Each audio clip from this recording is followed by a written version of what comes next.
কোরবানির সময় আসলেই বিভিন্ন ধরনের পশুর নামকরণ করা হয়।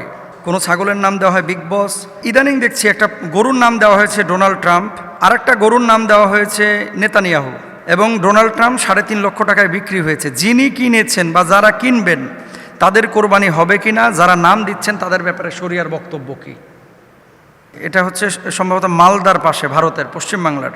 শুভেন্দু অধিকারীর দল ক্ষমতা আসার পরে 1950 সালের একটি আইনকে কেন্দ্র করে সেটা বাস্তবায়ন করেছে এবং পশু জবাই ওপেন আগের মতো করা যাবে না, এটা নিষিদ্ধ করেছে। এবং সুনির্দিষ্ট স্লোটারি হাউস ছাড়া আমরা কোরবানি করতে পারবো না, এমন আওয়াজও আমরা শুনতে পাচ্ছি। এমত অবস্থায় আমরা যদি কোরবানি না দিই তাহলে আমাদের গুনাহ হবে কিনা? এই ছবিটা একটু তাকান। একজন হোয়াটসঅ্যাপে লিখে বললেন যে হুজুর, এটা তো সোশ্যাল মাধ্যমে ছড়িয়ে পড়েছে যে ইনি হচ্ছেন বাবা শাহজালাল রহমতুল্লাহি আলাইহি। আসলে এটা শাহজালাল বাবার ছবি কিনা? 1 নাম্বার। 2 নাম্বার, এই যে দেখেন মহিলার মতো মুখ, পেছনটা হচ্ছে ঘোড়ার মতো। হাদা বুরাকুন নবী সাল্লাল্লাহু আলাইহি সাল্লাম, এটা নাকি নবীজির বুরাক। কোনো মানুষকে যদি জিনে ধরে অথবা কেউ ব্ল্যাক ম্যাজিক করে, বিশ্বের কোরবানিতে বাংলাদেশি টাকায় কত এবং ইংল্যান্ডে যারা আছে তারা কত পাউন্ড থাকলে কোরবানি দেবেন, আমেরিকায় যারা আছে তারা কত ডলার থাকলে তারা কোরবানি দেবেন। বরিশালে একটি ঘটনা ঘটেছে। টিকটক থেকে একটা মেয়ের সাথে আরেকটা মেয়ের প্রেম হয় এবং তারা পরবর্তীতে সমকামী হয়ে যায়। আপনারা কি জানেন যে বাংলাদেশের অধিকাংশ ইমাম মুয়াজ্জিনরা কোরবানি দেন না? জানেন আপনারা? আমরা অনেক ক্ষেত্রে দেখি যে বৈশ্বিক বিষয়ে আলেম ওলামা অসচেতন। বিশেষ করে আপনারা নিশ্চয়ই জানেন আগামী 50 বছরের মধ্যে এআই গোটা বিশ্বের আর্থিক অবস্থা এবং বাণিজ্যিক অবস্থা লিডিং পয়েন্টে বড়সড় পরিবর্তন করে ফেলবে। সেক্ষেত্রে মুসলমান হিসেবে আমাদের প্রস্তুতি কতটুকু? আমরা কি সারা জীবন পরিচালিত হয়েই যাব নাকি পরিচালক হব? আমরা কি আরেকজনের অধীনস্থ থেকেই যাব নাকি লিডিং পয়েন্টে আমরা যেতে পারবো? এবং বৈশ্বিক যে পরিবর্তন, এটা কি দাজ্জালীয় ফিতনার সাথে সম্পৃক্ত? ভেরি ভেরি ইম্পর্টেন্ট একটা বিষয়। কিন্তু এআই যারা আপনারা বোঝেন এবং বিভিন্ন টুলস সম্পর্কে আপনাদের যাদের আইডিয়া আছে, ডিভাইস সফটওয়্যার সম্পর্কে যাদের আইডিয়া আছে, খালি তো শুনেন, কিন্তু বৈশ্বিকভাবে এটা যে কোন পর্যায়ে চলে গেছে এবং পরবর্তীতে কোন জায়গায় এটা যাবে, এটা কিন্তু আপনারা অনেকেই ফিল করছেন না। বিশেষ করে আমাদের মুসলমানরা এক্ষেত্রে কিন্তু অজ্ঞ।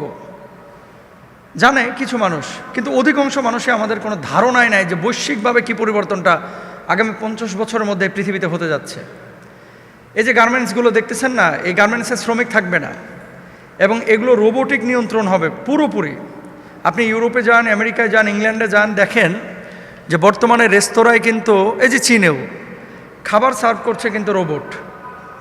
তারপরে আপনি যখন অ্যাপসের মাধ্যমে খাবার ডেলিভারির জন্য আবেদন করতেছেন, পুরো 1.5 কিলোমিটার 2 কিলোমিটার রোবটই আপনাকে খাবার দিয়ে যাচ্ছে। এখন মুসলিম বিশ্ব এ ব্যাপারে আসলে আমাদের যারা আলেম ওলামা স্কলাররা, এটা যে মানে দুই দিকই যে কাজটা হবে, একটা হচ্ছে পজিটিভ আর একটা নেগেটিভ। পজিটিভ দিকগুলো নিয়েও আমরা সচরাচর কথা বলি না, নেগেটিভ দিকগুলো নিয়েও কিন্তু আমরা সচরাচর কথা বলি না। কিন্তু দেখেন, ওই যে একটা মানে বাক্য আপনারা নিয়মিত শুনেন যে প্রয়োজনের কারণে অনেক বিষয় কিন্তু অনেক সময় এটা আলোচিত হয় এবং এটা জায়েজ হয়, এটা না জায়েজ হয়, শরিয়ার সাথে যখন সাংঘর্ষিক না হয়। এআই আগামী এই যে পৃথিবীর যে বৈশ্বিক অবস্থা, এটা পুরো নিয়ন্ত্রণে নিয়ে নেবে সিংহভাগ। মানুষ, কোটি কোটি মানুষ চাকরি হারিয়ে ফেলবে। যেমন গাড়ির ড্রাইভার থাকবে না, এবং এখন যে তেল ডিজেলে যে গাড়িগুলো চলতেছে, এই গাড়িগুলো কিন্তু ইলেকট্রিক হয়ে যাবে। আগামী 10 বছরের মধ্যে দেখবেন যে এগুলোর অবস্থা হবে আগেকার ওই সাইকেলের মতো, নোকিয়া বাটন ফোনের মতো এদের অবস্থা হবে। মানে এই যে তেলের গাড়ি, গ্যাসের গাড়ি, এই গাড়িগুলো থেকে মানুষ মুখ ফিরিয়ে নেবে, মানুষ ইলেকট্রিক গাড়ির দিকে চলে যাবে। গাড়িতে ড্রাইভার থাকবে না, তার মানে ড্রাইভাররা কর্মহীন হবে। মানুষ এখন মাসালার জন্য চ্যাটজিপিটি, আপনারা জান অনেকে যে মাসালায় কি বলতেছে, চ্যাটজিপিটি দেখেছেন যে ওখানে একেবারে হাদিসের ইবারত সহ কোরআনের আয়াত সহ কিন্তু নিয়ে আসছে। মানুষ 1 মিনিটে ন্যানো সেকেন্ডে একটা ইবারত বলতে পারে না, কিন্তু এআই নিয়ে চলে আসতেছে। আপনি যদি দলিল চান যে বুখারী থেকে আমরা 40টা হাদিস দাও, সে কিন্তু দিয়ে দিতে পারতেছে। তো এটা পজিটিভ অনেকগুলো দিক আছে, তদ্রূপভাবে নেগেটিভ দিকও আছে। নেগেটিভ দিকগুলো কী কী হবে বৈশ্বিকভাবে? চাকরির বাজারটা একেবারে ধ্বংস হয়ে যাবে, বুঝছেন? লক্ষ লক্ষ মানুষ বেকার হয়ে যাবে। তাহলে সেই সময় ওই চাকরি যখন আপনার থাকবে না, আপনার রুটি রুজির কী হবে? আল্লাহ তো আপনাকে চালাবে, কিন্তু আপনার প্রস্তুতি কতটুকু? এটা কি আপনি একবার ভেবেছেন? আপনি কিন্তু ভাবেন নাই। নতুন ধরনের চাকরি তৈরি হবে, এআই ট্রেনার, তারপরে ইথিক্স স্পেশালিস্ট, তারপরে human AI coordinator, call centre পুরো নিয়ন্ত্রণ করবে। এই যে এখন যে ফোন কোম্পানিগুলোতে আপনারা কল সেন্টারে ফোন দেন না, এগুলো কিন্তু এআই নিয়ন্ত্রণ করে। ইউরোপে কিন্তু এখন হচ্ছে এগুলা, এটা হয়ে যাবে। তারপরে দেখেন রোগ নির্ণয়ে অপারেশন করবে ডাক্তার না, অপারেশন করবে রোবট, অপারেশন করবে এআই, অপারেশন করবে বিভিন্ন এই যে ডিভাইস লাগানো আপনার প্রযুক্তি, এরা অপারেশন করে ফেলবে। তারপরে ব্যক্তিগত জিন বিশ্লেষণ করে আপনার কাস্টম ট্রিটমেন্ট এটাও কিন্তু করবে। রোবোটিক সার্জারি এটা ব্যাপকভাবে সারা পৃথিবীতে ছড়িয়ে পড়বে।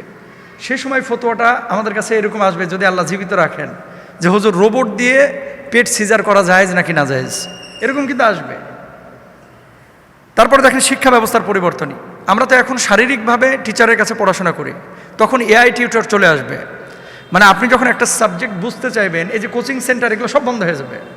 আপনি একটা সাবজেক্ট যখন বুঝতে চাইবেন, এআই আপনাকে বুঝিয়ে দেবে, এই টুলসগুলো আপনাকে বোঝাবে। অর্থনীতি এবং ক্ষমতার ভারসাম্য। যেসব দেশ, আবারও বলি, যেসব দেশ এরকম এআই এবং বিভিন্ন টুলস প্রযুক্তিতে যারা এগিয়ে থাকবে, এরা বিশ্বকে লিড করবে। আপনারা দেখেছেন চায়না কেন এগিয়ে যাচ্ছে, কিভাবে এগিয়ে যাচ্ছে? ওই যে ইংল্যান্ডে একটা অ্যাপস আছে টিমো, ভাই বিশ্বাস করেন বাথরুমের ব্লেড থেকে নিয়ে একেবারে আপনার মরার কাফন পর্যন্ত, কফিন বক্স পর্যন্ত সব পাওয়া যায়। তো এরা কেন আগাচ্ছে? এরা প্রযুক্তির কারণে আগাচ্ছে। এখন মুসলিম হিসেবে আপনার আমার করণীয় কি?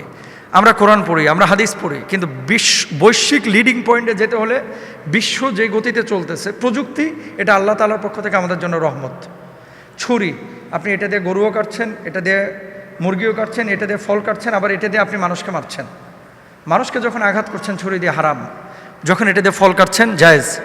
এআই, এই যে সফটওয়্যার টুলস, এই ধরনের প্রযুক্তিগুলো ভালো কাজে যখন ব্যবহার করবেন আপনার জন্য এটা বৈধ, আর যখন খারাপ কাজে ব্যবহার করবেন এটা আপনার জন্য অবৈধ। গার্মেন্টস, শ্রমিকরা, লক্ষ লক্ষ শ্রমিক, এগুলো বেকার হয়ে যাবে পরবর্তীতে। কারণ কি? মানুষ কাজ করে 8 ঘন্টা 12 ঘন্টা, এর বেশি মানুষ কাজ করতে পারে না, অক্ষম। এআইকে দিয়ে, রোবট দিয়ে আপনি কাজ করাইতে পারবেন একেবারে আনলিমিটেড, 24 ঘন্টা সে কাজ করবে। তো মানুষ তো তখন সেদিকে ঝুঁকবে।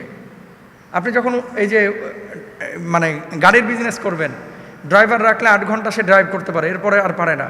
কিন্তু যখন আপনি এই যে ড্রাইভারহীন গাড়ি, যেগুলো টেসলা করেছে, এটা যখন করবেন, সে কিন্তু 24 ঘন্টা আপনার ড্রাইভ করতে পারবে আপনাকে নিয়ে। এটা হচ্ছে এখন মুসলিম বিশ্বের, এগুলো আলেম ওলামারাও ফিকির করে না। এটা যারা আমাদের বিশ্ববিদ্যালয়গুলোতে পড়ে, বুয়েটে, রুয়েটে, চুয়েটে, তারা গবেষণা করে, থিসিসের বা গবেষণার তাদের জন্য সেই মানে পর্যাপ্ত বাজেটও থাকে না। মুসলিম বিশ্বে ইরান যেভাবে এখন লিড করছে মিডল ইস্টকে, এই লিডিং পয়েন্টে যদি আপনি নিজেকে মেলে ধরতে চান এবং ওই সমস্ত অমুসলিম দেশগুলোকে যদি আপনি টেক্কা দিতে চান, প্রযুক্তির বিকল্প কোরআন হাদিস, তো এটা তো আমাদের হৃদয়ের আধ্যাত্মিকতার বিষয়, আমলের বিষয়। দেখেন বাতিল যখন বিমান নিয়ে আপনাকে আঘাত করতে আসবে, বিমানের মোকাবেলায় বিমান আপনার রেডি করতে হবে। যখন তরবারি নিয়ে আসবে, তরবারির মোকাবেলায় তরবারি, গুলি নিয়ে আসলে গুলির মোকাবেলায় গুলি। এখন আপনাকে আকাশ থেকে আঘাত করতেছে আর আপনি তরবারি নিয়ে দাঁড়িয়ে আছেন, ঘোড়ার ডিম করবেন, আপনি কি করতে পারবেন? এই জন্য বৈশ্বিকভাবে অনেকে এআইকে দাজ্জালের সাথে তুলনা করেন আপনারা, যে এটা দাজ্জালীয় ফিতনা। এটা ভুল কথা। কিসের দাজ্জালীয় ফিতনা? এটা একটা প্রযুক্তি, এটা একটা প্রযুক্তি। দাজ্জালের সাথে এআইকে কখনো মিলাবেন না। এআই এটা আলাদা জিনিস। আর চ্যাট জিপিটি, যে কোনো মাসালা আপনারা অনেকে জিজ্ঞেস করেন, শুধু জিজ্ঞেস করে চ্যাট জিপিটির উপরে নির্ভরশীল হবেন না, আপনারা একজন আলেমের কাছেও জিজ্ঞেস করবেন। এবং বৈশ্বিকভাবে আগামী 50-100 বছর পরে পৃথিবী যে জায়গাটায় যাবে, এখনকার যে জেনারেশন, আমাদের ছোট বাচ্চা, এরা অনেক মেধাবী। এদেরকে ওইভাবে তৈরি করার জন্য আমাদের দেশের পক্ষ থেকে, আমাদের সরকারের পক্ষ থেকে, আমাদের শিক্ষা ব্যবস্থায় ব্যাপক পরিবর্তন দরকার ভাই। সুতরাং নিজে খাবো, পরবো, ঘুমাবো, ধানাবাদ করবো, চাষাবাদ করবো, মরে যাব, এটার নাম জীবন না। আল্লাহর জমিনে আল্লাহ দিন কায়েমের জন্য এই প্রযুক্তি সম্পর্ক মুসলমানদের ধ্যান জ্ঞান এটা থাকা জরুরি। একসময় মুসলমানরা বৈশ্বিকভাবে এগুলো লিডিং পয়েন্টে ছিল, তারা লিড করেছে, কিন্তু আজকে তারা আর লিড করতে পারতেছে না। এটা আমাদের মানে অদূরদর্শিতা। আল্লাহ তাআলা আমাদেরকে বোঝার তৌফিক দান করুন, আমিন। এটা হচ্ছে সম্ভবত মালদার পাশে, ভারতের পশ্চিমবাংলার। আপনারা অনেকে আসলে জানেন যে পশ্চিমবাংলার অনেকেই এই বাংলা ভাষী যারা, তারা আমাদেরকে অনলাইনে বিভিন্নভাবে প্রশ্ন করেন।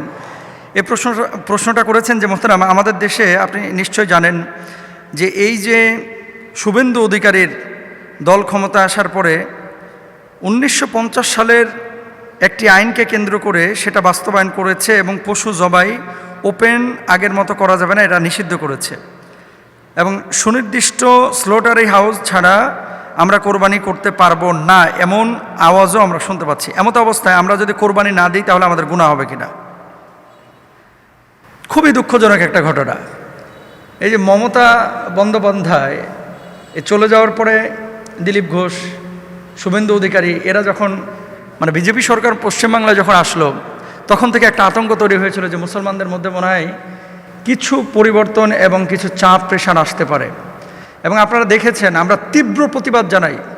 এরা ক্ষমতা আসার পরে মুসলমানদের ওপরে বিভিন্ন জায়গায় ঘরবাড়ি জ্বালিয়েছে, হামলা মামলা করেছে, এদের ওপরে আপনার অসহনীয় নির্যাতন করেছে। এগুলো তীব্র প্রতিবাদ আমরা এপার বাংলা থেকে করছি। আমাদের দেশে যদি কোথাও হিন্দুরা আক্রান্ত হয়, আমরা মুসলমানরা, আমরা আলেমরা কিন্তু আওয়াজ ওঠায়। আপনারা দেখেছেন 5ই আগস্টের পরে কিন্তু অনেক মন্দির মুসলমানরা পাহারা দিয়েছে, আলেমরা পাহারা দিয়েছে। হাটাজারি মাদ্রাসার গেটের সামনে মন্দির, সেখানেও কিন্তু মাদ্রাসার ছাত্ররা পাহারা দিয়েছে। কিন্তু আমাদের দেশে এই মুসলমানরা আবার ওদের উপরে যে নির্যাতনগুলো হচ্ছে মুসলমানদের উপরে ওপার বাংলায়, এটা নিয়ে কেউ কথা বলে না। এটা উচিত না, এটা উচিত না, এটা একেবারে অনুচিত। আর কোরবানির বিষয়টা নিয়ে যে আলোচনাটা এখন এই যে শুভেন্দু অধিকারীরা যে আইনটা বাস্তবায়ন করছে বা যে ঘোষণাটা দিয়েছে, ভারতের সরকারি সংস্থা মানে অ্যাপিডা মানে APEDA এর তথ্য অনুযায়ী 2024-25 অর্থ বছরে ভারত প্রায় শুধু বহির্বিশ্বে গোশত রপ্তানি করেছে 12.54 লাখ মেট্রিক টন। শুধু মহিষের গোশত তারা রপ্তানি করেছে। আপনি কল্পনা করতে পারেন 12 লক্ষ মেট্রিক টন গোশত কোন কোন দেশে পাঠাইছে? 1 নম্বর হচ্ছে ভিয়েতনাম, 2 নম্বর হচ্ছে ইজিপ্ট, 3 নম্বর হচ্ছে সৌদি আরব, 4 নম্বর হচ্ছে দুবাই মানে ইউনাইটেড আরব এমিরেটস, এরপরে হচ্ছে ইরাক, মালয়েশিয়া। মানে গোশতের যে বাজারটা বৈশ্বিকভাবে এরা চাঙ্গা রেখেছে। এখন ওই দিকে গোশত বিদেশিদের কাছে নিজেরা রপ্তানি করতেছে, সেখানে কিন্তু মায়ের প্রতি তাদের মায়া নাই। মায়াটা শুধু কখন? পশ্চিমবাংলায় আর মুসলমানরা যখন পশু কোরবানি করে। আচ্ছা, যখন আপনারা পাঠা বলি দেন তখন কি এই পাঠা কি কষ্ট পায় না? আমি অধিকারী সাহেবদের যারা ভাই বেরাদার আছেন, দাদারা আছেন, আপনাদের কাছে আমি প্রশ্ন করি, মাছ যে খান মাছের কি রুহ নাই, জীবন নাই? মুরগি যে খান মুরগির কি জীবন নাই? পাঠা যে বলি দেন এর কি জীবন নাই? এক কোপ দিয়ে গলা থেকে আলাদা করে ফেলেন, জীবন নাই? এখন আপনারা বলতেছেন কি যে মুসলমানরা এটা নির্দিষ্ট জায়গায় গিয়ে তারা কোরবানি করবে। হ্যাঁ, ঠিক আছে, রাষ্ট্রীয় আইন হতেই পারে, ইউরোপেও আছে, আমেরিকায় আছে, এটা তো ওপেন কোরবানি দেওয়া যায় না। নির্দিষ্ট স্থানে কোরবানি যদি রাষ্ট্রীয় আইন করে অবশ্যই সে আইনের প্রতি শ্রদ্ধাশীল থাকতে হবে, কিন্তু উন্মুক্তভাবে ওপেনলি আপনার নিষেধাজ্ঞা দেওয়া এটা ধর্মীয় স্বাধীনতায় হস্তক্ষেপ, এটা কোনোভাবেই কিন্তু উচিত না। এখন যারা মন্দিরে বলি পাঠা দেয়, আপনি কোনো মুসলিম দেশ যদি আইন করে যে কোনো মন্দিরে বলি পাঠা দেওয়া যাবে না, আপনি ধর্মীয় স্বাধীনতা হস্তক্ষেপ করেছেন। এটা তো বাংলাদেশের স্বাধীন। ওপার বাংলায় পশ্চিমবাংলায় আমরা সুশৃঙ্খল একটা আচরণ চাই, আমরা সহানুভূতি চাই। দেখেন, কোরবানি এটা যেন তেন কোনো ইবাদত না, এটা আল্লাহর পক্ষ থেকে একটা ইশারা, ফাসাল্লি লিরাব্বিকা ওয়ানহার, তোমরা নামাজ আদায় করো, কোরবানি করো। কার জন্য? আল্লাহর জন্য। এবং নবীজি বলেছেন, মান যাহা সাআতান ওয়া লাম ইযহি ফালা ইয়াকরাবান্না মুসাল্লানা, যে ব্যক্তি সামর্থ্য থাকা সত্ত্বেও কোরবানি করলো না, সে আমার মসজিদে না আসুক, মানে ঈদগাহে না আসুক। এখন পশ্চিমবাংলার মালদা থেকে যেভাবে প্রশ্ন করেছেন, আপনি নিশ্চয় জানেন ভিয়েতনামে 25 থেকে 30% গোশত তারা সরবরাহ করে, মালয়েশিয়ায় করে 10 থেকে 15%, ইরাকে করে 8 থেকে 10%, সৌদি আরব করে 7 থেকে 9% এবং দুবাই করে 5 থেকে 7%। এখন 1955 সালে মানে 1950 সালে West Bengal animal slaughter control act 1950-তে তারা যে আইনটা করেছিল, এটার উদ্দেশ্য ছিল যে দুধের উৎপাদন বাড়ানো, মানে পশু জবাই বন্ধ করে পশু যদি বাড়ে দুধের উৎপাদন বাড়বে। কৃষিকাজে ব্যবহৃত পশু রক্ষা করা, নির্বিচারে পশু হত্যা নিয়ন্ত্রণ করা। আপনাদের কাছে আমার প্রশ্ন, 1950 সালে যে আইনটা প্রণয়ন করা হয়েছিল, যেটা এখন বাস্তবে রূপ দিচ্ছেন, তাহলে ওই যে 12 লক্ষ মানে 5-4 লক্ষ মেট্রিক টন, মানে 12 লক্ষ মেট্রিক টন গোশত যে আপনারা রপ্তানি করছেন, ওখানে কি মহিষগুলো আকাশ থেকে পড়তেছে? ওখানে কি মহিষগুলো আকাশ থেকে পড়তেছে? সেখানে আপনার মহিষগুলো কেন মানে জবাই করছেন? সেখানে কিভাবে আপনারা গোশত রপ্তানি করছেন? আসলে এই সমস্ত জিনিস যখন আপনারা এইভাবে প্রকাশ করেন, আমাদের বুঝতে বাকি থাকে না যে এটা টার্গেট কিন্তু মুসলমানরা। এজন্য আমি বলবো যে ধর্মীয় স্বাধীনতা এদেশে যেমন হিন্দুরা খ্রিস্টানরা পাচ্ছে, আমরা চাই ওপর বাংলায় যে মুসলমানরা আছে তাদেরকে ধর্মীয় স্বাধীনতা, তারা হিজাব মেনটেন করবে, তারা নামাজ পড়বে, তারা আল্লাহর নামাজের জন্য আজান দেবে, হ্যাঁ, আল্লাহর ঘরে তারা আসবে, মানুষকে আহ্বান করবে আজানের মাধ্যমে, তারা কোরবানি করবে। হ্যাঁ, নির্দিষ্ট স্থান দিতে পারেন, কিন্তু নিয়ন্ত্রণ করা এটা উচিত না। এটার তীব্র প্রতিবাদ আমরা জানাই। আল্লাহ তাআলা আমাদেরকে বুঝদান করুন। এখন ওই মালদার ভাইকে আমি বলবো, যদি কোরবানি আপনি ওপেনলি করতে না পারেন, নির্দিষ্ট স্থান থাকলে আপনি সে জায়গায় গিয়ে কোরবানি করেন, আপনার কোরবানি হয়ে যাবে। আর যদি এমনটা হয় যে আপনার এলাকার এমএলএ অথবা আপনার এলাকায় কোরবানি করলে আপনাকে পিটিয়ে মেরে ফেলবে, তাহলে আপনার জন্য কোরবানি করা জরুরি না। আবারও বলি, যদি কোরবানি করার কারণে আপনার জীবন হুমকির মধ্যে পড়ে, তাহলে আপনি কোরবানি করবেন না। এটা আপনার জন্য আল্লাহ তাআলা হয়তো বা মাফ করবেন ইনশাআল্লাহ। কোরবানির সময় আসলেই বিভিন্ন ধরনের পশুর নামকরণ করা হয়। কোনো ছাগলের নাম দেওয়া হয় বিগ বস, আবার ইদানিং দেখছি একটা গরুর নাম দেওয়া হয়েছে ডোনাল্ড ট্রাম্প, আর একটা গরুর নাম দেওয়া হয়েছে নেতানিয়াহু, এবং ডোনাল্ড ট্রাম্প 3.5 লক্ষ টাকায় বিক্রি হয়েছে। যিনি কিনেছেন বা যারা কিনবেন তাদের কোরবানি হবে কিনা, যারা নাম দিচ্ছেন তাদের ব্যাপারে শরিয়ার বক্তব্য কী? মানে মানুষজন আমাদের দেশে ইসলামটাকে বা ইবাদতগুলোকে অনেক সময় আবেগের সাথে জড়িয়ে ফেলে। গরুর চুল নাকি ট্রাম্পের মতো, এই জন্য নাম দিয়েছে ডোনাল্ড ট্রাম্প, বিক্রি হয়েছে 3.5 লাখ টাকায়। এটা কোনো কথা? গরুর নাম কি ট্রাম্প হতে পারে? কোরবানিটা কি বলেন তো? আল্লাহ সুবহানাহু ওয়া তাআলা কি বলছেন? সূরা হজ 37 নম্বর আয়াত, লা ইয়ানালাল্লাহু লুহুমুহা ওয়ালা দিমাউহা ওয়ালাকিন ইয়ানালুহুত তাকওয়া মিনকুম। আল্লাহর কাছে পৌঁছে না এগুলোর গোশত রক্ত, বরং পৌঁছে তোমাদের তাকওয়া। এখন এই আয়াত থেকে মূলত 4টা জিনিসের সমন্বয় হচ্ছে কোরবানি। মূলত 4টা। কয়টা? 4টা। 1 নম্বর হচ্ছে নিয়ত, 2 নম্বর হচ্ছে ইখলাস, 3 নম্বর হচ্ছে তাকওয়া, 4 নম্বর হচ্ছে শরীয়ত সম্মত পশু। এখন আপনি যে পশুটা নিচ্ছেন, এই পশুটা শরীয়ত সম্মত পশু হতে হবে। পশুটা কোরবানি কার জন্য করছেন? ইন্না সলাতি ওয়া নুসুকি ওয়া মাহইয়ায়া ওয়া মামাতি লিল্লাহি রাব্বিল আলামিন, আমি আল্লাহর জন্য কোরবানি করছি। এখন পশুর নাম এগুলো দিয়ে মিডিয়া ফোকাসে যদি আপনি নিয়ে আসতে চান, তাহলে কোরবানির যে মেসেজ, কোরবানির যে দাবি, এটা কিন্তু পূরণ হচ্ছে না। আপনি যদি বলেন যে যিনি ক্রেতা ডোনাল্ড ট্রাম্পকে কিনলেন এই গরুটাকে, অথবা নেতানিয়াহুকে কিনলেন, অথবা এই হিরোকে কিনলেন, বিগ বসকে কিনলেন, কেনার পরে কোরবানি করেছেন, ওনার নিয়ত যদি ভালো থাকে যে কোরবানি করলাম একটা রুষ্টপুষ্ট গরু দিয়া, কোরবানি হয়ে যাবে। কিন্তু কোরবানির যে দাবিটা, মানুষকে দেখানো অথবা ফোকাস পয়েন্টে আসা অথবা মিডিয়া কাভারেজের নিয়ত করা অথবা রাস্তা দিয়ে হেঁটে যাওয়া, মানুষজন পত্রিকায় বড় বড় ছবি দেবে যে বিগ বসকে কিনেছেন উনি, জনাব গরুর দাম কত? কয় 60 লাখ। 60 লক্ষ টাকার গরু কিনেছেন স্যার। আপনি 60 লক্ষ টাকার গরু কিনে কোরবানি দিলে অবশ্যই আপনার কোরবানি হবে যদি আপনার নিয়ত ঠিক থাকে। আপনি যদি 60,000 টাকার গরুও কোরবানি দেন, যদি নিয়তে গরমিল থাকে, আপনার কোরবানি হবে না। এখন আপনি বলবেন যে এই ধরনের নামকরণ করা আসলে উচিত কিনা। দেখেন, এসব নাম রাখা উচিত নয়। ইন্নামাল আমালু বিন্নিয়াত, আল্লাহ সুবহানাহু ওয়া তাআলা, রাসূল বলছেন সব আমল কিন্তু নিয়তের উপরে নির্ভরশীল। এবং আরেকটি আয়াত দেখেন, আল্লাহ সুবহানাহু ওয়া তাআলা সূরা হুজুরাতের 11 নম্বর আয়াতের মধ্যে বলছেন, ওয়ালা তানাবাজু বিল আলকাব, তোমরা একে অপরকে মন্দ নামে ডেকো না, মন্দ নামে ডেকো না। এখন পশুটার নাম আপনি রেখেছেন, সেই পশুটার, তার নাম তো গরু, তার নাম তো ছাগল, তার নাম তো খাসি। এখন আপনি নাম রাখছেন যেটা মানুষের সাথে সামঞ্জস্যপূর্ণ অথবা তুচ্ছ তাচ্ছিল্য করে, এগুলো আসলে অসুন্দর, অহেতুক কথা, অহেতুক কাজ। ওয়াল্লাযীনা হুম আনিল লাগওয়ি মুরিদুন। ধর্মীয় যে কোনো ইবাদত যখন আপনি করবেন, এগুলো শরিয়ার ফ্রেমে কিন্তু থাকতে হবে। কোরআন হাদিসের আয়নায় দেখতে হবে যে এটা কোরআন হাদিস অনুমোদন করে কি না। যদি করে আপনি করেন, আর যদি না করে তাহলে আপনি কেন করবেন? এটা তো আপনার জন্য জায়েজ নাই। এই জন্য আমি বলবো, যারা এই ধরনের নামকরণ করে, ওই গরুগুলো আপনার না কিনাটাই বেটার, যাতে করে মানুষ সচেতন হয়। যে এই ধরনের নামকরণ করলে আমার গরুটা কেউ কিনবে না। খবরদার এগুলো করেন না। কোরবানি এটা আল্লাহর জন্য। ইসমাইলি চেতনা, ইব্রাহিমের চেতনা আপনার ভিতরে নিয়ে আসতে হবে। অনেক সময় গোশত আপনারা হিসাব করেন, এত কেজি পাইলাম, এত টাকা, আমার তো লস হয়ে গেল 2000। না, এটা হচ্ছে লিওজিল্লাহি তাআলা, আল্লাহর জন্য। সুতরাং কোনো পশুর নামকরণ এরকম আপনারা করবেন না। এই ধরনের পশু থেকে আপনারা দূরে থাকার চেষ্টা করেন। আর মানুষ দেখানো, লৌকিকতা, এগুলো থেকে আপনারা দূরে থাকবেন। কোরবানি একমাত্র আল্লাহর জন্য, আল্লাহর সন্তুষ্টির জন্যই। আপনি যখন সেভাবে কোরবানি দেবেন, প্রত্যেকটা রক্তের ফোঁটার বিনিময়, প্রত্যেকটা পশমের বিনিময়ে আল্লাহ তাআলা আপনাকে সওয়াব দেবেন। আল্লাহ তাআলা আমাদেরকে বোঝার তৌফিক দান করুন। এই ছবিটা একটু তাকান। একজন হোয়াটসঅ্যাপে লিখে বললেন যে হুজুর, এটা তো সোশ্যাল মাধ্যমে ছড়িয়ে পড়েছে যে ইনি হচ্ছেন বাবা শাহজালাল রহমতুল্লাহি আলাইহি। আসলে এটা শাহজালাল বাবার ছবি কিনা? 1 নাম্বার। 2 নাম্বার, এই যে দেখেন, মহিলার মতো মুখ, পেছনটা হচ্ছে ঘোড়ার মতো, 2 পাশে পাখা লাগাইয়া দিছে। আর কোনায় দেখেন লেখা হাদা বুরাকুন নবী সাল্লাল্লাহু আলাইহি সাল্লাম। এটা নাকি নবীজির বুরাক। ঠোঁটে আবার লিপস্টিকও লাগানো, ঘোড়ার ঠোঁটে আবার লিপস্টিকও লাগানো, মানে মহিলার মুখ। এটা বলে নবীজির বুরাক। এই বেডির পিঠে চড়ে নাকি নবীজি মেরাজে গিয়েছে।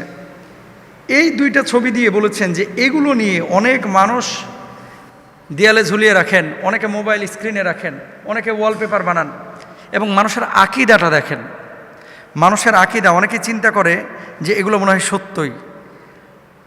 আসলে এগুলোর ব্যাপারে আপনাদের বক্তব্য কি? যারা এগুলো বিশ্বাস করে, আসলে আদৌ এটা শাহজালাল রহিমাহুল্লাহর ছবি কিনা, বা নবীজির বুরাক এরকম মহিলার মুখের মতো, ঘোড়ার পিঠের মতো এরকম কোনো প্রাণী ছিল কি না? প্রথম প্রশ্নের জবাব, শাহজালাল ইয়ামানী রহিমাহুল্লাহ তিনি ছিলেন 1400 শতাব্দীর মানুষ। কত শতাব্দী? 1400। তখন ক্যামেরা, ফটোগ্রাফি কিছুই আবিষ্কার হয় নাই। তাহলে ছবি উঠাবে কি দিয়া? প্রশ্ন আপনারা মানে নিজেরাই করেন।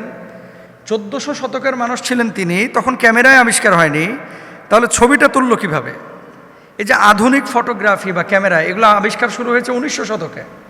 তার মানে উনি আসার প্রায় 500-600 বছর পরে কিন্তু ক্যামেরা আবিষ্কার হয়েছে। তাহলে সেই সময়ের ছবি কিভাবে আসলো? এই ছবি কি আকাশ থেকে পড়ছে? ভণ্ডামি। এগুলো কি? ভণ্ডামি।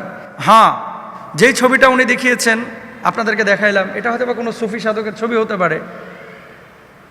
আই ডোন্ট নো আসলে কে এটা, বা কোন আল্লাহর ওলি, কোন সুফি, কোন দরবেশ। কিন্তু এই ছবিটা কখনোই শাহজালাল ইয়ামানী রহিমাহুল্লাহর ছবি না। যারা ছড়িয়েছেন এরা ভণ্ডামি করেছেন ফলোয়ার পাওয়ার জন্য, দেখানোর জন্য। এবং আপনারাও কেউ বিশ্বাস করবেন না। 1826-1827 সালে প্রথম স্থায়ী ছবি তোলেন জোসেফ নিসেফর নিয়েফস। এই যে আপনারা যে ক্যামেরা ব্যবহার করছেন, এখানে এতগুলো ক্যামেরা দেখছেন, এই ক্যামেরার সূচনা কিন্তু সেখান থেকে শুরু। আগে তো আপনারা ফিল্ম দিয়ে ছবি তুলতেন, এখন ক্যামেরা দিয়ে ওয়াজ রেকর্ড করছেন, ক্যামেরা দিয়ে সিনেমা বানাচ্ছেন, নাটক বানাচ্ছেন। ভালো কাজে ব্যবহার করলে সওয়াব পাবেন, খারাপ কাজে ব্যবহার করলে আপনি গুনাহ পাবেন। তাহলে কত সাল দেখেন? 1826-1827 সালে প্রথম স্থায়ী ছবি তোলা হয়। পরে লুই দাগের 1839 সালে ড্যাগেরিওটাইপ পদ্ধতি জনপ্রিয় করেন। ক্যামেরা আবিষ্কারের প্রায় 500 বছর আগে শাহজালাল রহিমাহুল্লাহ জীবিত ছিলেন। তো যিনি ক্যামেরা আবিষ্কারের 500 বছর আগেই জীবিত ছিলেন, এরপরে মারা গেলেন, ওনার ছবি কোত্থেকে এলো? এবার বুঝেন কি পরিমাণ ভণ্ডামিটা হচ্ছে। বাংলাদেশে দেখবেন কখনো কখনো অনেক মেসেজ দেওয়া হয়, কই এই মেসেজটি ফরওয়ার্ড না করলে আপনার 70টি বিপদ হবে, এই মেসেজটি ফরওয়ার্ড করলে আপনার 70টি সৌভাগ্যের ঘটনা ঘটবে, আপনার রিজিকে বরকত হবে, আপনার ছেলে মেয়ের মধ্যে বরকত হবে, এই মেসেজটি একবার ফরওয়ার্ড করেন।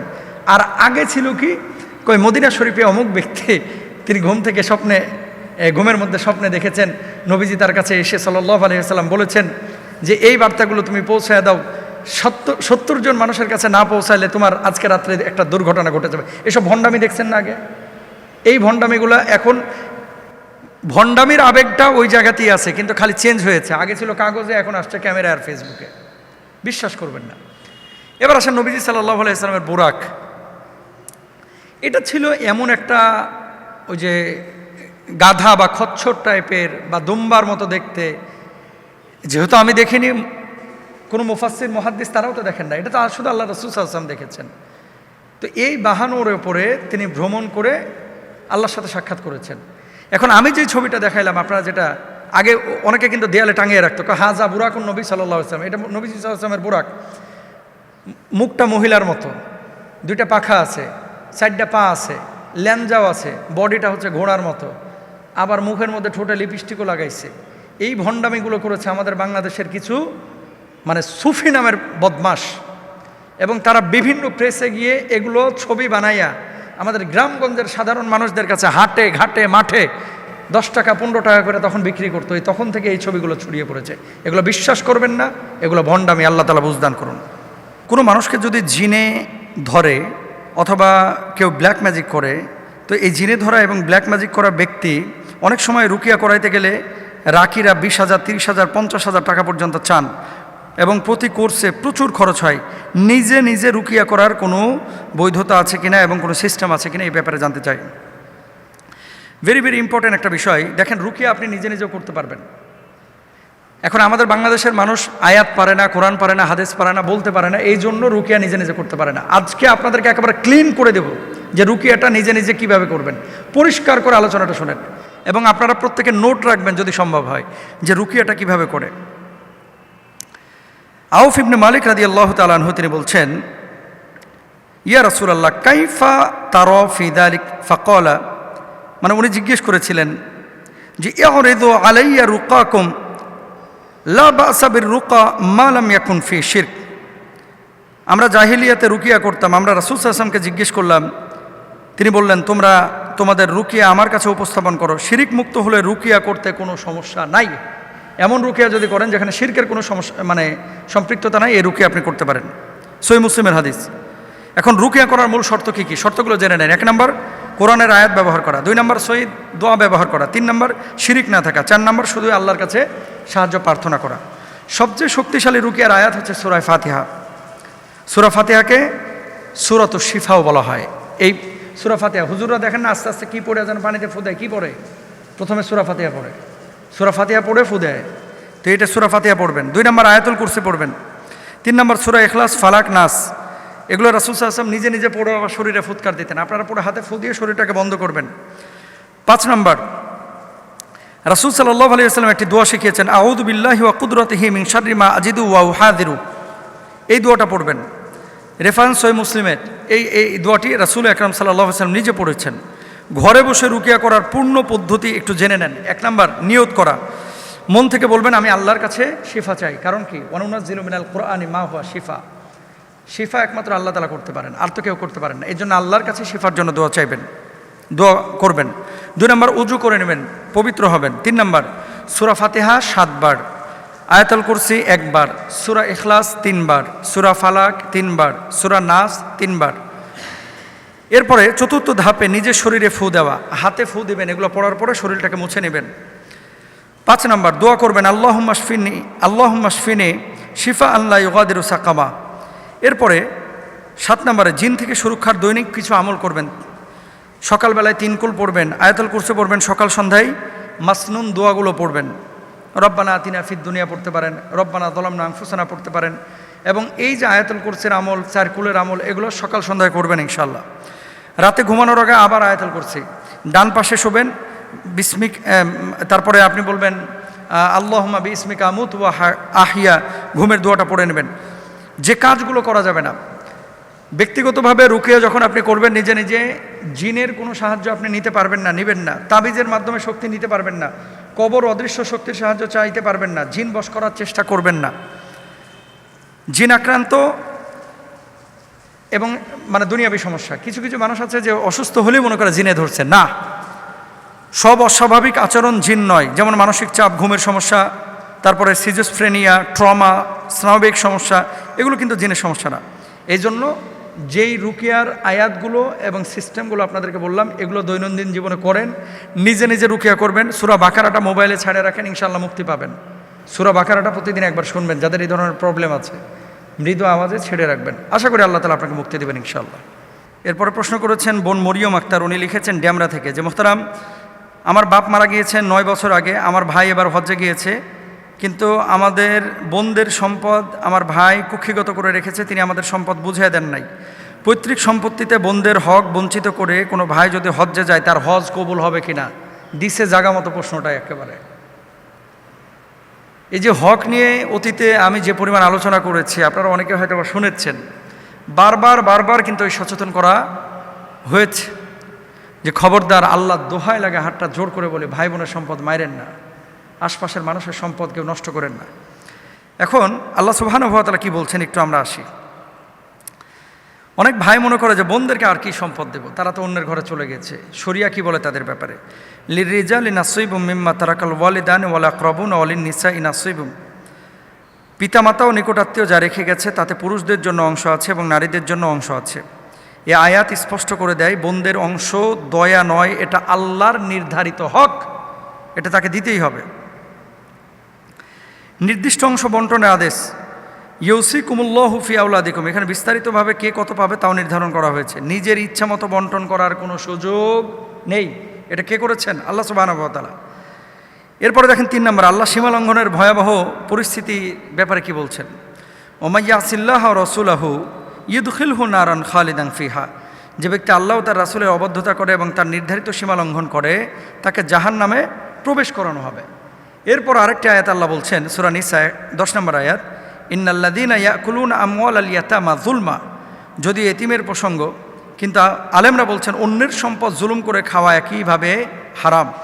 এবং নবীজি সাল্লাল্লাহু আলাইহি সাল্লাম কি বলছেন, যে ব্যক্তি 1 বিঘত জমিও জুলুম করে নেয়, কিয়ামতের দিন তা 7 জমিন দিয়ে তার গলায় ঝুলিয়ে দেওয়া হবে। এতগুলো আয়াত এবং হাদিস কেন বললাম? বলার উদ্দেশ্য, যে ভাই হজ করতে গিয়েছেন ওনার উচিত ছিল হজ্জের আগে মানুষের হকটা আগে বুঝিয়ে দেওয়া। এখন উনি হক মেরে ওনার ওই হজ্জের টাকার মধ্যে যদি হক মারা টাকা একটা টাকা থাকে, ওনার হজ কবুল হবে না। কেন হবে না? ইবাদত বা হজ্জের ইবাদত তাদের উপরে ফরজ যাদের বৈধ উপায় উপার্জন করে নির্দিষ্ট পরিমাণ সম্পদের মালিক এবং তারা আল্লাহর ঘর জিয়ারতে যাচ্ছেন, তাদের দোয়াগুলো, তাদের এই হজগুলো আল্লাহ তাআলা কবুল করবেন। মানে আরেকজনের হক মেরেছেন, সুদ খেয়েছেন, ঘুষ খেয়েছেন, বোনদের সম্পদ দেন নাই, এলাকার মানুষের টাকা নিয়ে টাকা দিতে চান নাই, আরেকজনের কাছে চাঁদাবাজি করেছেন, আরেকজনের কাছে বালু চুরি করছেন, রড চুরি করছেন, 3 নাম্বার ইট চুরি করছেন, 1 নাম্বার বলে 3 নাম্বার ইট চালাইয়া দিচ্ছেন। এত সোজা আল্লাহর হজ কবুল করা? হজ্জে মাবরুর কি এত সোজা? এই জন্য গ্রামগঞ্জের মানুষ, অনেক মুরব্বীরা আছে দেখবেন হজ্জে যাওয়ার আগে 20 বছর 30 বছর অনেকে কিন্তু টাকা জমায়, এই যে বৈধ উপায়ে উপার্জন করে। আপনি বৈধ উপায়ে উপার্জন করে যদি যেতে পারেন, অবশ্যই আপনার হজ কবুল হবে। আর যদি এভাবে বোনের সম্পদ মেরে কুক্ষিগত করে আপনি যদি মনে করেন যে আমার হজ কবুল হবে, আমার আল্লাহ এত সহজে কিন্তু হজ কবুল করবেন না ভাই, এত সোজা না। পৃথিবীতে 2টা পাপ আল্লাহ রাব্বুল আলামিনের কাছে অজামিনযোগ্য অপরাধ, আমি বলি প্রায় আলোচনায়। এক হচ্ছে শিরিক, 2 নম্বর হচ্ছে বান্দার হক নষ্ট করা। প্লিজ জীবনে কখনো কোনো মানুষের হক নষ্ট করেন না। এই হজ্জে যে গিয়েছেন হক মেরে, আমি আমার বোনকে বলবো যে পারলে আপনি আপনার ভাইকে মাফ করে দেন। আর যদি না মাফ করতে পারেন, অন্তত তাকে এই মেসেজটা কোনো আলেমের মাধ্যমে অথবা কোনো স্কলারের মাধ্যমে, কোনো ইমামের মাধ্যমে আপনারা পৌঁছায় দেন যে এভাবে হক নষ্ট করলে আল্লাহ তাআলা কখনো তার ইবাদত বন্দেগী কবুল করেন না। আসলে আমরা ধর্মীয় বিষয়গুলোকে না অনেকে মনে করি যে এটা একটা খেলাধুলার বিষয়, মানে কেমন যেন একটা ফ্যাশনের বিষয় হয়ে গেছে। আপন বোন 20,000 পাবে, এটারে টাকা দেয় না, অথচ আরেকজনে নিয়ে এসে গরু কেটে খাওয়ায়, বিশাল আয়োজন। এত সোজা না ভাই। প্লিজ কখনো কোনো ভাই, কোনো বোন, কোনো মানুষ আরেকজন মানুষের হক নষ্ট করবেন না ইনশাআল্লাহ। আমার নাম জসিম উদ্দিন, আমি প্রশ্নটি করেছি টঙ্গী থেকে। আমি জানতে চাচ্ছি যে আমার বাপ মা আমাকে খুব ঠগাইছে, অন্য ভাইদেরকে ভালোবাসে আমার বাপ মা এবং তাদেরকে সম্পদ দিয়ে দিয়েছেন, আমাকে কিচ্ছু দেন নাই, কেন যেন আমরা দেখতে পারে না, ছোটো থেকে আমি দুষ্টমি করেছি এই জন্য। এমত অবস্থা আমার বাপ মা যে আমার ঠগাইলো, আমার বাপ মার কি কোনো গুনাহ হয় নাই? লাস্টে লিখেছেন আমার করণীয় কি, আমি তো মাফ করতে পারি না। দেখেন আল্লাহ সুবহানাহু ওয়া তাআলা পবিত্র কোরআনুল কারিমে কি বলছেন, ইন্নাল্লাহা ইয়া'মুরু বিল আদলি ওয়াল ইহসান, নিশ্চয় আল্লাহ ন্যায় বিচার এবং উত্তম আচরণের নির্দেশ দিয়েছেন। কে? আল্লাহ। আপনার বাপ মা আপনাকে ঠগিয়েছে, আপনার সাথে হক নিয়ে টানাটানি করেছে, হয়তো একটা বয়সে যাওয়ার পরে, কিন্তু 7-8 বছর 10 বছর তখন যদি বাপ মা সাপোর্ট না দিতেন, সে সময় আপনি দাঁড়াইলেন কিভাবে? আচ্ছা মানলাম আপনাকে বাড়ি থেকে বের করে দিয়েছে, 2-4 বছর যে সময় আপনি কিচ্ছু করতে পারতেন না, সে সময় আপনার মা যে দুধ পান করিয়েছে, আপনার মা যে আপনাকে রান্নাবান্না করে খাওয়িয়েছে, আপনার কান্নার শব্দগুলো যখন আপনার মা বুঝেছে, জীবন বাজি রেখে যখন আপনার মা জন্ম দিয়েছে, এগুলোর ব্যাপারে আপনি কি বলবেন? আমি আপনার বাবা মা আপনাকে ঠগিয়েছে, অন্য ভাইদের সব সম্পদ দিয়েছে, আপনাকে দেয় নাই, এটাকে আমি বলছি না যে আপনার সাথে তারা ভালো কাজ করেছে, অবশ্যই অন্যায় করেছে। নবীজি সাল্লাল্লাহু আলাইহি ওয়াসাল্লামের কাছে একজন বাবা এসে বললেন যে আমি আমার সম্পদ আমার এই সন্তানকে দিয়ে দিতে চাই। তখন নবীজি জিজ্ঞেস করেছেন যে তোমার কি আর কোনো সন্তান আছে? আছে। তাকেও কি দিচ্ছ তেমনই? কয় না।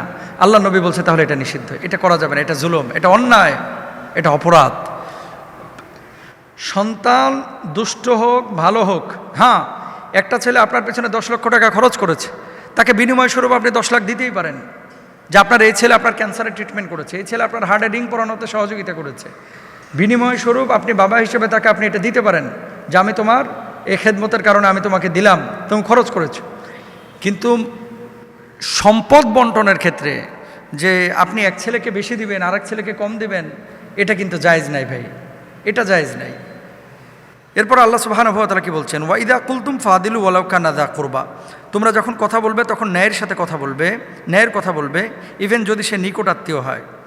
নিজের সন্তান হলেও অন্যায় করা যাবে না। আসমা বিনতে আবু বকর রাদিয়াল্লাহু তাআলা আনহা তিনি বলছেন, ইয়া রাসূলুল্লাহ, আমার মা তো মুশরিকা, আমি কি সেই মায়ের সাথে ভালো আচরণ করব? আল্লাহর নবী বললেন, তোমার মা মুশরিকা হলেও তুমি তার সাথেও ভালো আচরণ করো। পাপ বাপেরও ছাড়ে না, কামাতা দিন উতুদানু, যেমনটা করবেন তেমনটাই হবে। আপনি যদি আপনার বাপ মার সাথে ভালো আচরণ করেন, আল্লাহ তাআলা আপনাকে অন্য দিক দিয়ে পুষিয়ে দেবেন। আপনার বাপ মা অন্যায় করেছে, আল্লাহর আদালতে তারা ধরাশয়ী হবে। আর বাপ মাই তো, তাই না? দিন শেষে দুনিয়াবি স্বার্থের জন্য বাপ মার উপরে রাগ করেন না, বাপ মাকে মাফ করে দেন। অনেক সময় বাপ মায় কাজ করে, আর একজন সন্তানের দিকে পার্সেন্টেজ করে, তাকে ভালোবাসে, আরেকজনের দিকে মোটেও তাকায় না। একজনের ছেলে মেয়েকে খুব মায়া করে, আরেকজনের ছেলে মেয়েকে কোলেই নেয় না। এগুলো অন্যায়, এগুলো করা যাবে না। এরপর আল্লাহ রাব্বুল আলামিন সূরা বাকারা 279 নম্বর আয়াতের মধ্যে কি বলছেন? ওয়ালা তাযলিমুনা ওয়ালা তুযলামুন, তোমরা জুলুম করবে না এবং তোমাদের উপরও জুলুম করা হবে না। হাদিসের আলোকে সন্তানের প্রতি কি বলছেন? ইত্তাকুল্লাহ ওয়াদিলু বাইনা আওলাদিকুম, সহিহ বুখারীর হাদিস। সুবহানাল্লাহ, নবীজি বলছেন আল্লাহকে ভয় করো এবং তোমাদের সন্তানদের মধ্যে ন্যায় বিচার করো। কাকে বলছেন? বাপ মাকে। সব সন্তানের মধ্যে ন্যায় বিচার করতে আমার নবীজি বলেছেন। প্রিয় কলিজার ভাইয়েরা, সুতরাং অন্যায় যেখানে সেখানে অবশ্যই আমাদেরকে সচেতনতা তৈরি করতে হবে, প্রতিরোধ করতে হবে, প্রতিহত করতে হবে, হিকমার সাথে বোঝাইতে হবে, কৌশল অবলম্বন করতে হবে। বাপ মা যদি অন্যায় করে থাকে তারপরে ভালো আচরণ আপনি করেন, মুরব্বী মানুষ তো মাফ করে দেন ইনশাআল্লাহ। আর যদি মাফ করতে না পারেন, অবশ্যই এই বাপ মাকে কিন্তু আল্লাহর আদালতে দাঁড়ানো লাগতে পারে। কুল্লুকুম রায়ন ওয়া কুল্লুকুম মাসউলুন আন রাইয়াতিহি। আসুন আমরা ইনসাফ কায়েম করি, সন্তানের হকগুলো সঠিকভাবে আদায় করি। আমরা সবসময় বাপ মার অধিকারের কথা বলে সন্তানের অধিকারগুলোর ব্যাপারেও বাপ মাকে সচেতন হতে হবে ইনশাআল্লাহ। বিশের কোরবানিতে বাংলাদেশি টাকায় কত, ইউরোপিয়ান মানে ইটালিতে আমার ভাই আছে, ইউরো কত, এবং ইংল্যান্ডে যারা আছে তারা কত পাউন্ড থাকলে কোরবানি দেবেন, আমেরিকায় যারা আছে তারা কত ডলার থাকলে তারা কোরবানি দেবেন। তার মানে বাংলাদেশে কত টাকা, ইটালি, স্পেন, জার্মানিতে কত টাকা, ইউরোপে কত টাকা, ইংল্যান্ডে কত পাউন্ড, তারপরে হচ্ছে আমেরিকায় কত ডলার থাকলে কোরবানি আবশ্যক 2026-এ, মানে এবছর। এটা ইম্পর্টেন্ট। এখন আসেন আমরা একটু আলোচনা করি কোরবানির নিসাবটা কি। কোরবানির মূলত 3 দিন, 1 বছর সম্পদ থাকা শর্ত না। কয়দিন? 3 দিন, 10, 11, 12। কোরবানির এই যে 3 দিন, যে 3 দিন কোরবানি জিলহজ্জে করা হয়, এই 3 দিন যদি সম্পদ থাকে নেশাব পরিমাণ, নেশাব পরিমাণ মানে হচ্ছে 7.5 ভরি স্বর্ণ বা 7.5 ভরি স্বর্ণ, অথবা 52.5 তোলা বা 52 ভরি স্বর্ণ, ঠিক আছে? অথবা এই পরিমাণ মূল্যের যদি সম্পদ আপনার কাছে 3 দিন থাকে, আমি বোঝাতে পেরেছি মনে হয়। 7.5 ভরি স্বর্ণ, 52.5 তোলা রৌপ্য, অথবা এই পরিমাণ সম্পদ যদি কোরবানির 3 দিন আপনার কাছে থাকে, আপনার উপরে কোরবানি আবশ্যক। এখন বাংলাদেশি টাকায় যদি আপনি হিসাব করেন, বাংলাদেশের সোনার নিসাব এখন যদি আপনি হিসাব করেন, 7.5 ভরি সোনার দাম প্রায় 11 লক্ষ টাকা। স্থান ভেদে অথবা প্রোডাক্টের মান অনুযায়ী কম বেশি হতে পারে। রূপার হিসাবে 3.5 থেকে 5.5 লক্ষ টাকা, এর মধ্যে এনি অ্যামাউন্ট যদি আপনার কাছে থাকে, কোনো অ্যামাউন্ট যদি আপনার কাছে থাকে, কোরবানি 2026-এ এবার আপনার উপরে কোরবানি আবশ্যক। যদি কোরবানির 3 দিন আপনার কাছে এই পরিমাণ নিসাব থাকে, কত টাকা? 3.5 লক্ষ থেকে 5.5 লক্ষ টাকা। অধিকাংশ ইসলামিক স্কলাররা তারা রৌপ্যর হিসাবটাকে নিতে বলেছেন। তাহলে কি হবে? সবাই দিতে পারবে। আর যদি স্বর্ণের হিসাব করা হয় তাহলে 11 লক্ষ থাকলে কোরবানি আবশ্যক। এতে করে অনেক মানুষ কোরবানি দিবেন না, কারণ 11 লক্ষ টাকা অনেকের কাছে নেই। এজন্য নিয়ম হচ্ছে জাকাত দেওয়ার ক্ষেত্রে, কোরবানির ক্ষেত্রে এই যে রৌপ্যের মানটা হিসাব করা, এটাই হচ্ছে ইসলামিক স্কলাররা বলে থাকেন এবং হানাফি স্কলারদের মানে রায়ও এটি। এবার আসেন ইংল্যান্ডে। ইংল্যান্ডের পাউন্ডের যদি হিসাব করেন তাহলে যদি 550 থেকে 750 এর মধ্যে যে কোনো অ্যামাউন্ট যদি আপনার কাছে থাকে, 550 থেকে 750 পাউন্ড, তাহলে আপনার উপরে কোরবানি আবশ্যক। এখন আপনি বাংলাদেশে যদি কোরবানি দেন তাহলে কোন জায়গার হিসাবটা আপনি করবেন? আপনি ওই জায়গার হিসাব করবেন, আপনি বাংলাদেশের হিসাব করবেন না, এবং সে অনুপাতে আপনি কোরবানিটা দেবেন ইনশাল্লাহ। এরপর আসেন ইউরোপে কত ইউরো থাকলে? ইউরো হচ্ছে 600 থেকে 850। 600 থেকে 850 ইউরো যদি ইউরোপের কোনো ভাইয়ের কাছে থাকে, সেটা ইটালি হোক, স্পেন হোক, জার্মানি হোক, ফ্রান্স হোক, 850, 600 থেকে 850-এর মধ্যে যদি ইউরো থাকে তাহলে তার উপরে কোরবানি আবশ্যক 3 দিন। কোন 3 দিন? কোরবানির 3 দিন, 10, 11, 12 এই 3 দিন। আমেরিকার ডলার হচ্ছে 700 থেকে 950 ডলার। এ পরিমাণ যদি নিসাব থাকে 3 দিন, তাহলে আপনার উপরে কোরবানি আবশ্যক। কোন কোন সম্পদ হিসাব হবে নিসাব নির্ধারণে? যা গণনা করতে হবে: নগদ টাকা, ব্যাংক ব্যালেন্স, সোনা রূপা, ব্যবসার পণ্য, বিনিয়োগ, শেয়ার, পাওনা টাকা, এগুলো অবশ্যই গণনা করতে হবে। আর গণনা করবেন না কোনগুলা? বসবাসের বাড়ি, ব্যবহারের গাড়ি, নিত্য প্রয়োজনীয় আসবাব, ব্যবহার্য কাপড়, চাকরির প্রয়োজনীয় যন্ত্রপাতি, এগুলো আপনি হিসাব করবেন না। কাদের উপরে কোরবানি ওয়াজিব? আবশ্যক কাদের উপরে? মুসলিম, প্রাপ্তবয়স্ক, সুস্থ মস্তিষ্ক সম্পন্ন, মুকিম, নিসাব পরিমাণ সম্পদের মালিক। ঋণ থাকলে, যদি কারো কাছে মোট সম্পদ 10 লাখ, জরুরি ঋণ হচ্ছে 8 লাখ, 8 লাখ আগে শোধ করে তারপরে 2 লাখ দিয়ে যদি নিসাব পরিমাণ থাকে তাহলে আপনি কোরবানি দেবেন।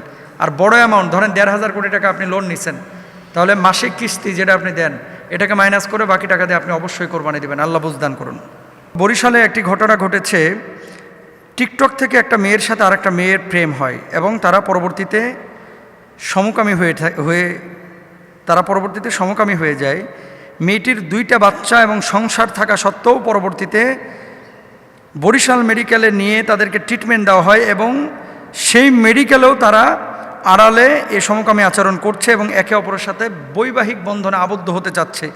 এক্ষেত্রে আপনারা কেন আলোচনা করেন না? কে বলছে আমরা আলোচনা করি না? কে বলছে?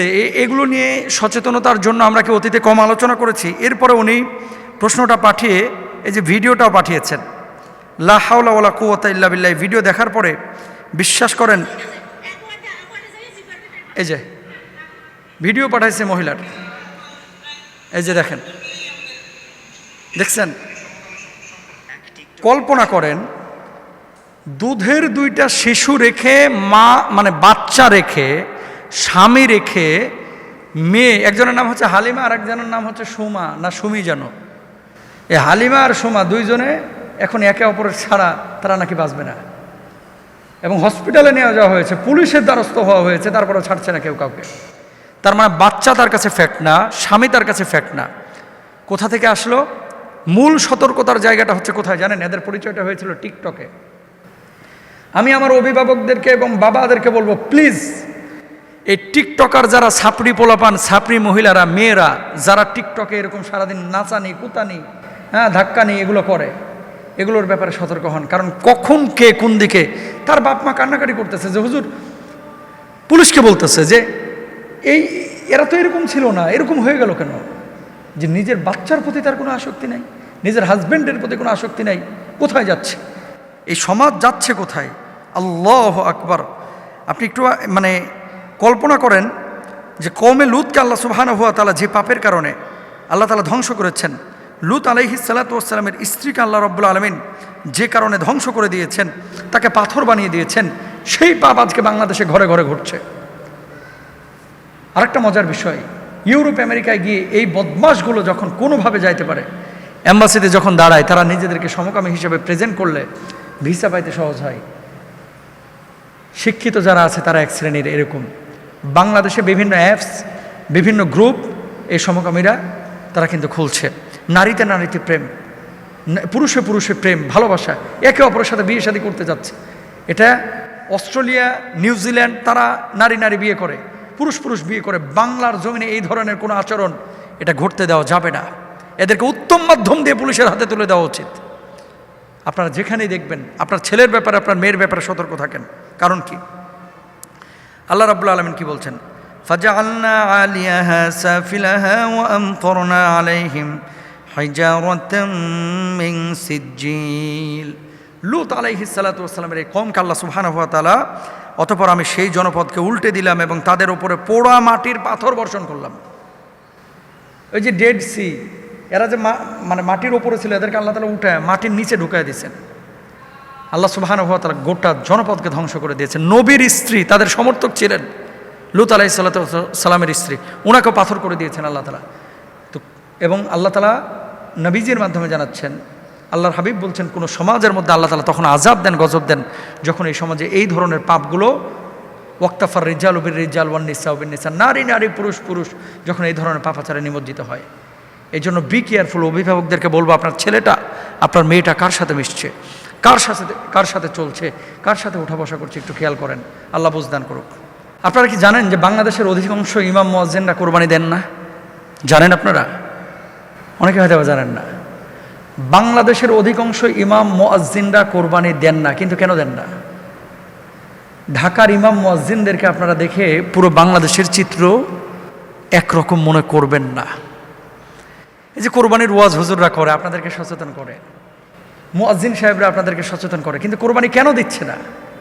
একটাবার কল্পনা করেছেন? পরশুদিন আমার একটা প্রোগ্রাম ছিল পরিবর্তন ফাউন্ডেশনের বগুড়ায়, 400-450 আলেম এসেছিলেন। মনোহর ভাই আয়োজন করেছিলেন। তাদের স্বাবলম্বীকরণ প্রকল্প এবং দায় নির্বাচনের ক্ষেত্রে করণীয় কি, এই শীর্ষক আলোচনায় আমিও অংশগ্রহণ করেছিলাম। 5 জন ইমামকে আমি জিজ্ঞেস করেছি, আপনাদেরকে এই দিনাজপুর, রংপুর, ঠাকুরগাঁও, পঞ্চগড়, কুড়িগ্রাম, নাগেশ্বরী এদিকে বেতন দেয় কত মসজিদে? হুজুর বেতন দেয় 3000 টাকা। বেতন দেয় কত? বেতন দেয় 5000। আর এক আল্লাহর ওলি জিজ্ঞেস করলাম, আপনি কত পান? হুজুর আমার বেতন দেয় না, আমার বলে দিছে হুজুর ধান যখন তুলবে ধান কালেকশন করে ধান বেচে বেতন নিয়েন। বুঝছেন বাংলাদেশের অবস্থাটা কোথায়? আর এক জায়গায় রসুন বেচে হুজুর টাকা নিয়েন, মানে মানুষের বাড়ি বাড়ি যায় হুজুরই রসুন তুলে নিয়ে আইবে, নিয়ে আসার পর ওই রসুন বিক্রি করে বেতন নেবে। এই সমস্ত মসজিদের সভাপতি, সেক্রেটারি যারা আছে, এগুলোরে ওর যে গোয়াল ঘর আছে না, গরুর সাথে বাইন্ধে রাখা উচিত। আপনি ভাই মসজিদ কমিটি বা মসজিদ চালাইতে পারেন না, আপনি মসজিদের কমিটি হন কেন?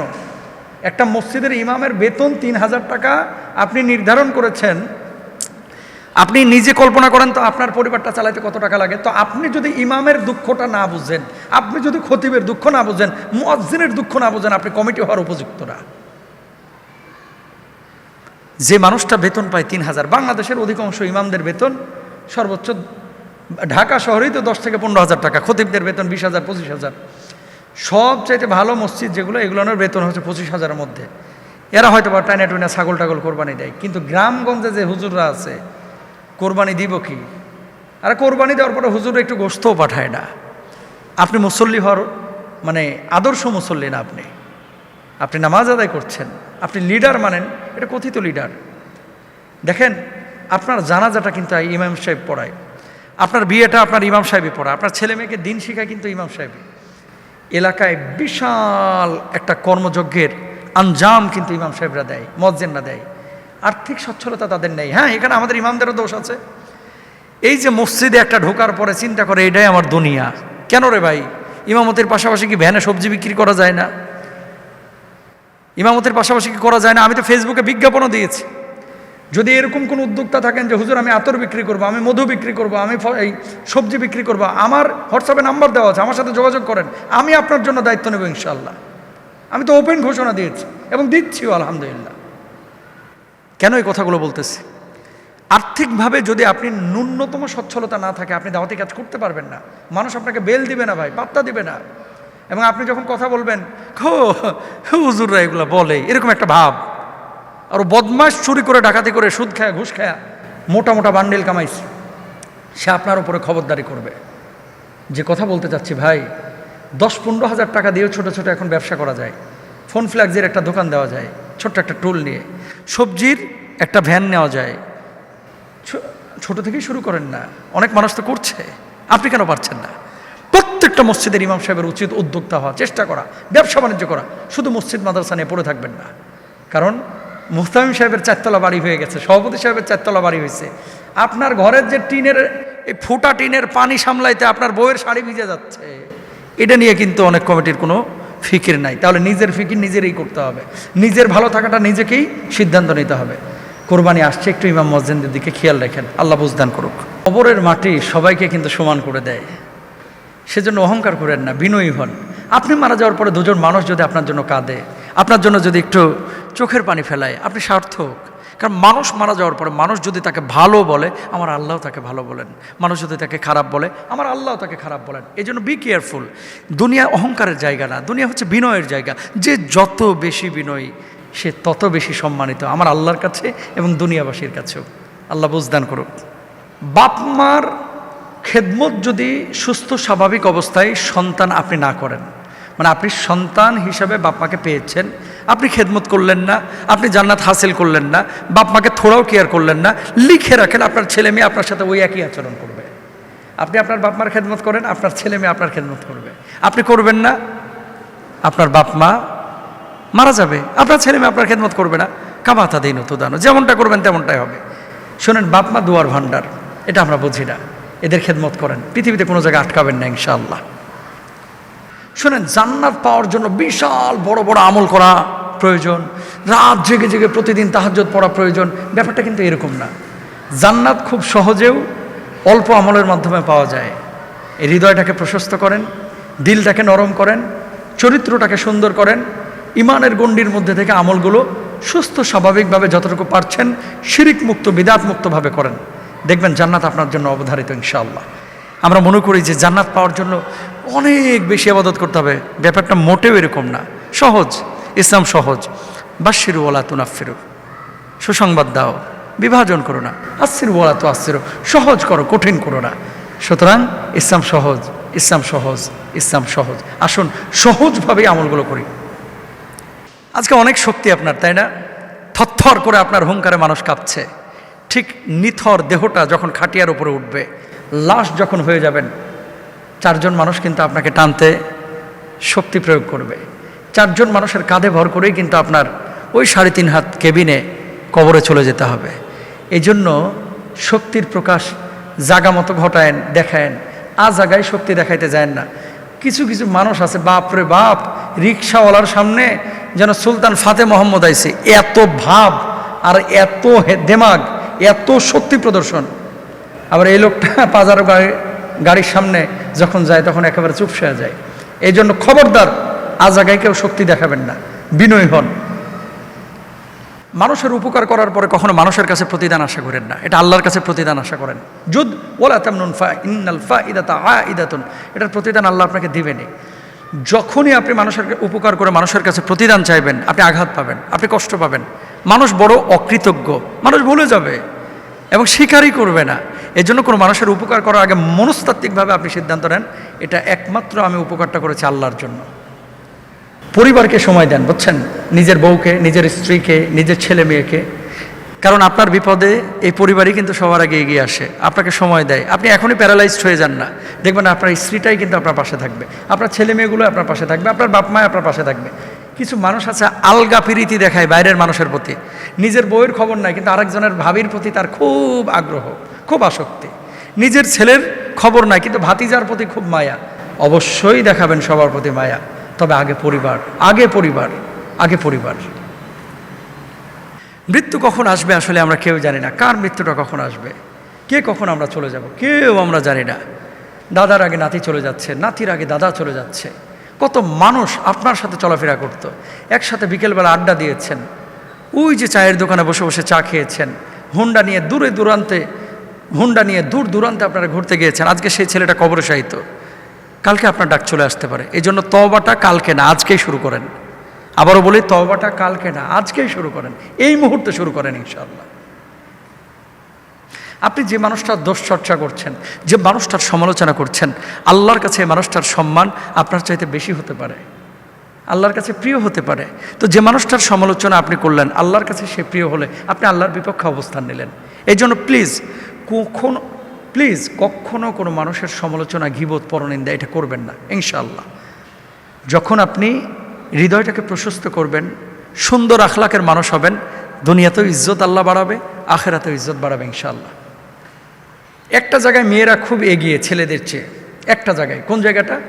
5জন 7জন মেয়ে একত্রিত হলে এই পুরো মজমাটা গীবতের, পরনিন্দার আর হাস্যোচ্ছলের একটা মজমা হয়ে যায়।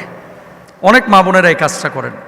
প্লিজ, যেই মজলিসে গীবত হয়, তুচ্ছ-তাচ্ছিল্য হয়, পরনিন্দা হয়, সেই মজলিস থেকে 100 মাইল দূরে থাকেন। এই মজলিসটা হচ্ছে জাহান্নামের মজলিস। কেন ভাই আপনি আরেকজনের নামে গীবত, পরনিন্দা করে, সমালোচনা করে এই জাহান্নাম ক্রয় করছেন? ছেলেদের চাইতে মেয়েরা এই জায়গাটায় বেশি আসলে এগিয়ে। এই জন্য আমি মা বোনদেরকে বলবো, যখন এরকম কোনো মজলিস দেখবেন উঠে যাবেন। ছেলেরাও তাই, যেখানে গীবত সেখান থেকে আপনি সরে যাবেন। যে মানুষটা আজকে আপনার গীবত করছে, সমালোচনা করছে, কালকে আপনার করবে আরেকজনের সামনে। Be careful. মানুষকে মাফ করে দেন। কষ্ট দিয়েছে, মাফ করে দেন। আঘাত করেছে, মাফ করে দেন। টাকা পয়সা নিয়ে মেরে দিয়েছে, মাফ করে দেন। এই পৃথিবীতে যে যত বেশি মাফ করতে পারে সে মানুষটা তত বেশি সুখী। পয়সা হয়তো বা না থাকতে পারে, খাদ্য, রিজিক এগুলো হয়তো বা সংকীর্ণতা থাকতে পারে, কিন্তু মানুষটা সুখী মানুষ, কারণ তার ভিতরে কোনো জ্বালা নাই। প্রতিশোধ প্রবণতা, যে আমি তাকে আঘাত করব, আমাকে করেছে না, উল্টা আঘাত, এই প্রবণতাটা মানুষকে জ্বালিয়ে পুড়িয়ে ছারখার করে ফেলায়, অস্থির করে ফেলায়। এই জন্য আসুন ক্ষমা করে, ক্ষমা করতে শিখি। যে যত ক্ষমা করতে পারে সে তত বেশি ভালো আছে এই পৃথিবীতে। আসুন চেষ্টা করি ইনশাআল্লাহ। ইসলামিক লাইফ, জীবন গড়ুন কোরআন সুন্নাহর আলোকে।